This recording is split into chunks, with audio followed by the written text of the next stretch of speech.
이 시간 하나님께서 우리에게 주실 말씀은 예레미야 6장 11절에서 18절 말씀입니다.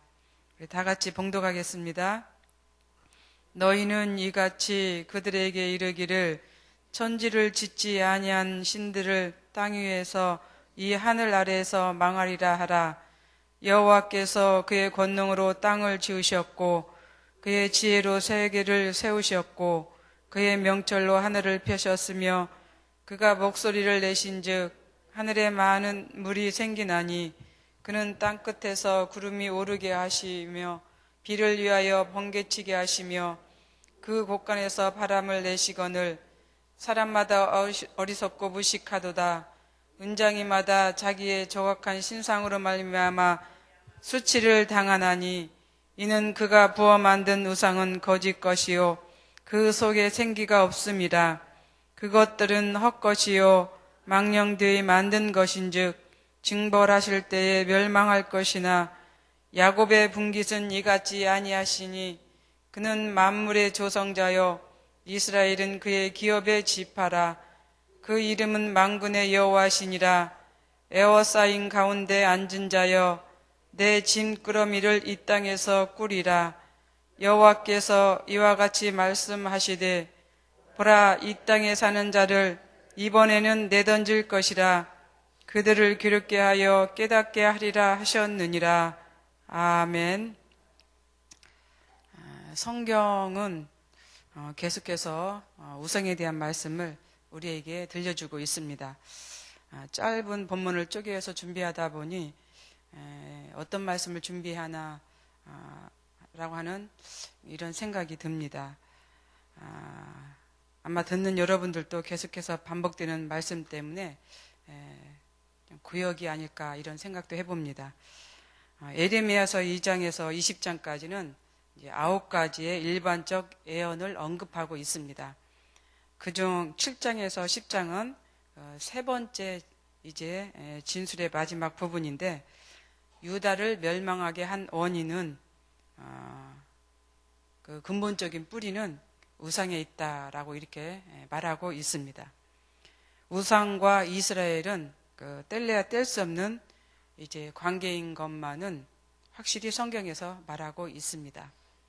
우상 때문에 이스라엘은 멸망을 하고 또 우상 때문에 이스라엘은 계속되는 어려움을 겪게 되는 것을 우리는 성경을 통해서 볼 수 있습니다.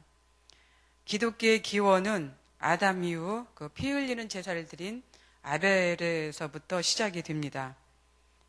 이후 노아, 셈, 또 아브라함으로 이어지죠. 천지를 창조하기 전 이미 하나님께서는 선민을 생각했다라고 하는 것은 우리가 아브라함을 통해서 알 수 있습니다.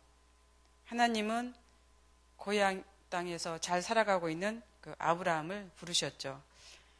그래서 아브라함은 갈대아 우르에서 나와서 이제 가나안 땅에 향해서 이제 가게 됩니다.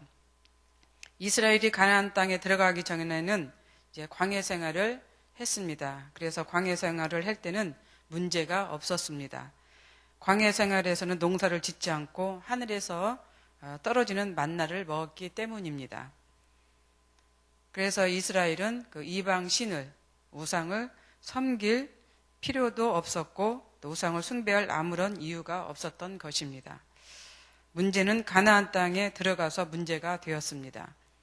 가나안 땅에 들어간 이제 백성들은 손수 농사를 지어서 생활을 해야 했습니다. 그런데 농사를 짓는데 비가 문제였습니다. 우리나라와 같이 때에 따라서 비를 내리는 이런 지역이 아니기 때문에 이스라엘은 비가 내려야만 농사를 지을 수 있게 된 것이죠. 가장 무서운 것은 이제 우상이었죠. 그런데 그 중에서도 가장 큰 신은 바알신이었습니다. 가나안 지역 주변에서는 이 바알을 숭배하는 이제 지역이었기 때문에 그렇습니다. 바알신은 풍년신입니다. 비가 오게 하는 방법으로 음행 행위를 하면 비가 온다고 이방인들은 믿었습니다. 그래서 밤이면 바알 신전에 모여서 사람들이 음행을 했습니다. 이스라엘은 가나안 땅에 정착해서 농사를 짓는데 이제 비가 내리지 않게 되자 농사를 짓기 위해서 이 이방신은 바알을 숭배하게 된 것입니다. 이것이 이제 이스라엘에 있어서 우상을 숭배하는 원인이 되었던 것이죠. 이 원인으로 인하여 이스라엘은 끊임없이 하나님을 배반하고 또 떠나는 생활을 하게 됩니다. 결국 구약의 선지자들은 이스라엘 백성들이 하나님께 돌아오도록 계속해서 말씀을 외치고 있습니다. 그럼에도 이스라엘 백성들은 하나님께 이제 돌아오지 않게 됨을 우리는 성경을 통해서 볼 수 있습니다. 먼저 북이스라엘이 아수르의 멸망을 하고 뒤이어서 남유다가 이제 바벨론의 멸망을 당하게 되죠. 오늘 본문의 내용은 아직 남유다 이스라엘이 바벨론의 멸망을 당하기 전 깨닫고 하나님께 돌아오도록 이제 말씀을 선포하고 있는 내용입니다. 우상숭배가 얼마나 큰 죄악인가를 깨우쳐 주는 동시에 천지를 창조하신 하나님이 얼마나 위대하다라고 하는 것을 오늘 본문은 우리에게 말씀해 주고 있습니다. 그래서 본문은 하나님만이 참 신이시고 하나님만이 만물의 주인이시고 하나님만이 역사의 주관자다라고 이렇게 말씀하고 있는 것이죠. 첫 번째 보면 하나님은 말씀으로 세상을 창조하신 분이다라고 이렇게 12절에서 말씀하고 있습니다. 여호와께서 그 권능으로 땅을 지으셨고 그의 지혜로 세계를 지으셨고 그의 명철로 하늘을 펴셨으며 하나님은 천지를 이제 창조하신 것은 말씀으로 창조했다라고 이제 창세기에서 말씀하고 있죠. 말씀으로 땅을 지으셨고 말씀으로 세계를 지으셨고 말씀으로 하늘을 펴신 것이지요. 특히 천지를 창조하시되 권능과 지혜로 또 그리고 명철로 지으셨다라고 이제 12절에서 말씀을 하고 있습니다. 두 번째로 하나님은 말씀으로 자연을 이제 다스리는 분이십니다. 13절에 보니까 그가 목소리를 내신즉 하늘에 맑은 물이 생기나니 그는 땅끝에서 구름이 오르게 하시며 비를 위하여 번개치게 하시며 그 곳간에서 바람을 내시거늘. 오늘날은 놀라울 만큼 과학이 발달했습니다. 그래서 생명까지도 도전하는 시대에 살고 있습니다. 이러한 시대에 눈부시게 발달한 과학은 이제 기상을 조절할 수 있다라고 이렇게 자부를 합니다. 그렇지만 기상을 조절할 수 있는 능력도 조건이 갖춰져 있을 때만 가능합니다. 때로는 인공적으로 눈을 만들기도 하고 때로는 인공적으로 바람을 만들기도 하지만 인공으로 만드는 것은 한계가 있습니다. 과학이 아무리 발달했다 해도 하나님이 만든 자연과는 비교할 수 없는 것이죠. 인공으로 아무리 기상을 이제 조절할 수 있다 한들 자연까지는 다스릴 수 없다라고 하는 것이죠. 하느님은 물과 구름, 비 그리고 번개와 바람을 만드실 뿐만 아니라 그 자연까지도 다스린다라고 하는 이 사실을 오늘 말씀해 주고 있습니다. 두 번째는 하나님은 역사의 주관자이십니다. 14절에 보니까 사람마다 어리석고 무식하도다. 은장이마다 자기의 조각한 신상으로 말미암아 수치를 당하나니 이는 그가 부어 만든 우상은 거짓이요 그 속에 생기가 없음이라. 여기에서는 하나님만이 참 신이다라고 하는 것을 말씀하고 있는 것이죠. 지금까지 예레미야는 우상 숭배자들에게 무지하다라고 이렇게 했습니다. 그런데 오늘 말씀을 보면 여기에서 무식하다라고 이렇게 표현하고 있어요.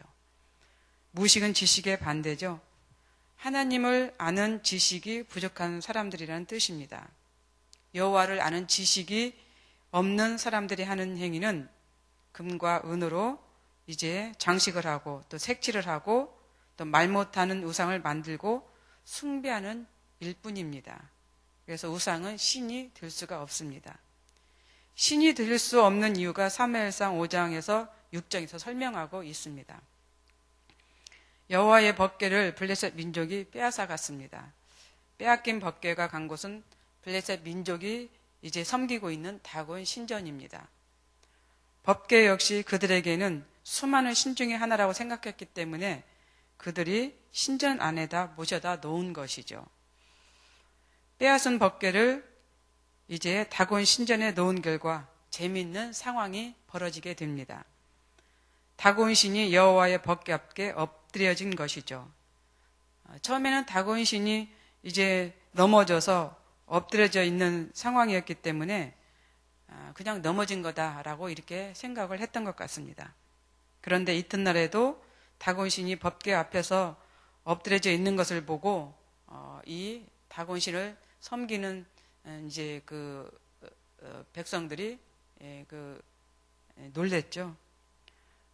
보니까 목과 두 손목은 아예 끊어져 있고 몸뚱이만 덩그랗게 남겨진 이 상황을 보게 된 것입니다. 이것을 본 블레셋 민족들은 이제 위기감을 느꼈고 결국 여러 번의 과정을 거쳐서 법궤를 이스라엘로 보내게 되었습니다. 그런데 저는 성경에서 이 장면을 볼 때마다 꼭 영화의 한 장면을 보는 것 같은 그러한 생각이 듭니다. 법궤가 가는 곳마다 재앙이 일어나잖아요. 그 재앙을 통해서 이제 보면은 꼭 영화의 한 장면 같은 그런 생각이 들었습니다. 법궤가 가는 곳마다 재앙에 임하게 되는 것을 보고 이제 이방신을 섬기는 사람들은 두려움을 갖게 되었던 것이죠. 그런데 비단 이방인들에게만 재앙이 임하는 것이 아니었습니다. 이스라엘 백성들에게도 재앙이 미친다는 사실을 성경은 가르쳐주고 있습니다. 그래서 성경은 법궤를 함부로 다루어서도 안 되고 또 함부로 안을 들여다봐서도 안 된다는 사실을 가르쳐주고 있는 것이죠. 오늘날 하나님의 말씀 역시 그렇습니다.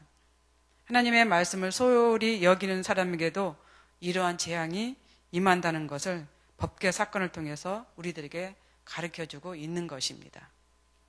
행동이나 말을 못하는 조각으로 만들어진 다곤 신도 하나님의 말씀인 법궤 앞에서 엎드려지고 꼬꾸라지는 것은 하나님만이 참 신이다라고 하는 것을 증명한 거라고 저는 생각이 듭니다. 하나님은 생명의 주관자이시죠. 14절에 보니까 그 속에 생기가 없음이라.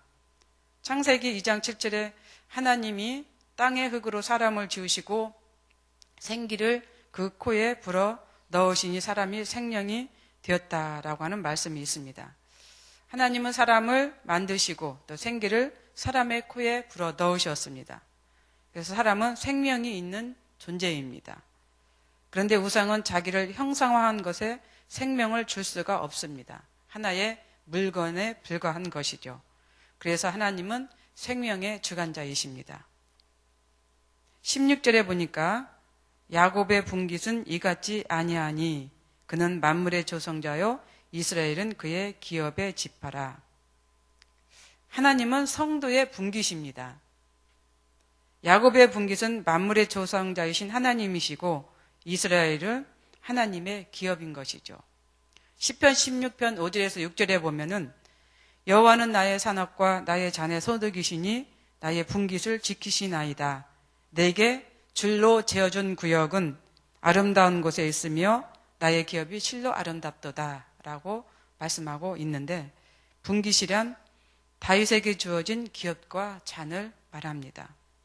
이스라엘 나라와 백성들을 뜻하기도 하고 다윗이 가진 물질과 가정을 말할 수가 있습니다. 다윗이 가진 분깃, 즉 산업과 잔은 하나님께서 줄로 재어준 구역 안에 있다라고 하는 것이죠. 줄로 재어진 구역에서 하나님은 지켜줄 뿐만 아니라 어느 누구도 감히 이제 갖지 못하도록, 건드리지 못하도록 이제 하는 것입니다. 그래서 우리는 하나님의 분깃입니다. 하나님의 분깃인 우리는 하나님이 줄로 재어준 구역 안에 살고 있습니다. 줄로 재어진 구역 안에서 우리는 행복하고 아름답게 살고 있는 것이죠. 그 구역 안은 세상에서 이제 교회가 될 수 있고 또 하나님을 이제 찬양하고 경배하는 그 어느 곳도 될 수가 있습니다. 하나님께서 줄로 지어준 구역 안에 있을 때 우리는 안전하게 보호받고 또 하나님의 지킴 속에서 있을 줄로 믿습니다. 하나님께서 줄로 재어준 구역 안에 있을 때 우리는 하나님의 가장 소중한 사람으로 살아간다는 사실입니다. 또 하나님은 우리의 분기시입니다. 아까에서 조금 전에는 우리는 하나님의 분기시라고 했는데 여기에서는 또 하나님은 우리의 분기시입니다.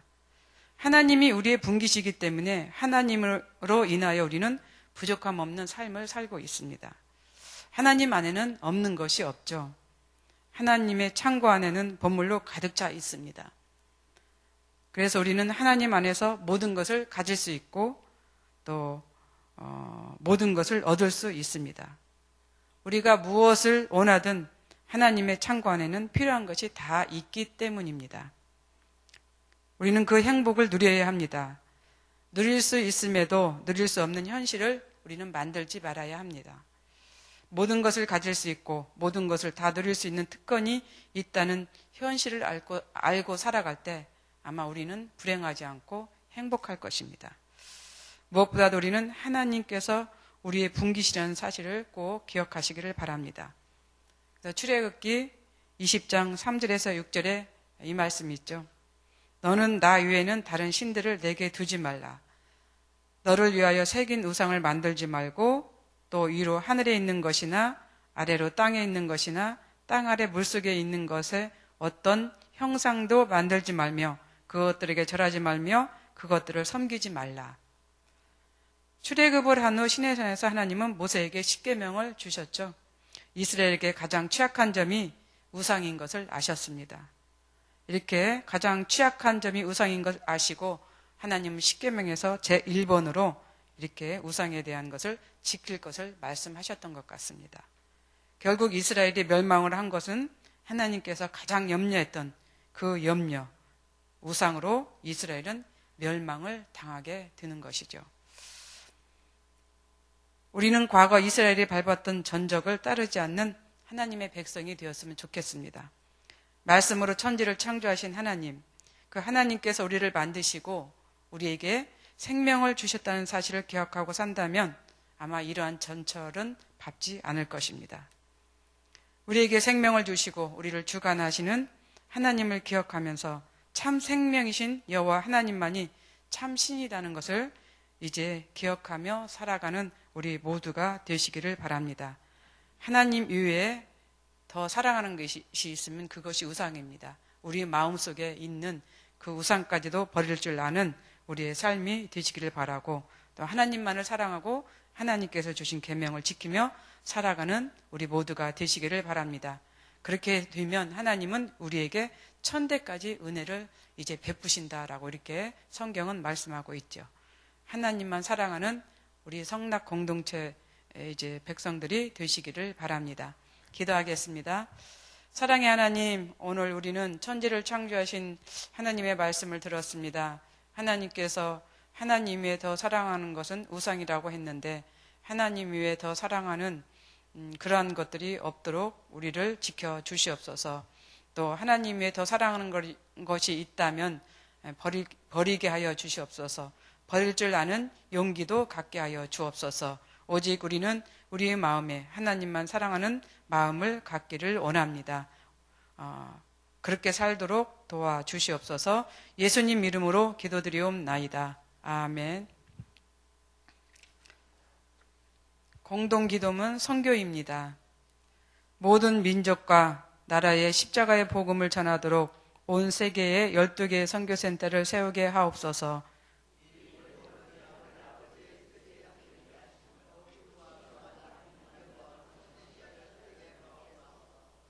성경에 기록된 약속대로 주님께서 다시 오실 때까지 이 아름다운 발걸음이 강물처럼 들풀처럼 이어지게 하시고 주님 뜻이면 어디든 순종하며 나가는 선교 공동체에게 하옵소서.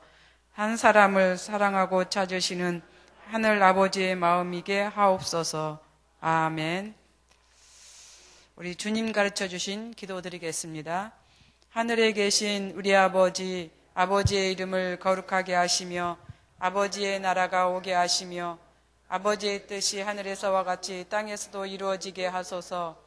오늘 우리에게 일용할 양식을 주시고 우리가 우리에게 잘못한 사람을 용서하여 준 것 같이 우리 죄를 용서하여 주시고 우리를 시험에 빠지지 않게 하시고 악에서 구하소서. 나라와 권능과 영광이 영원히 아버지의 것입니다. 아멘. 기도 제목입니다. 지금 들은 말씀이 내 삶으로 이어지게 하옵소서.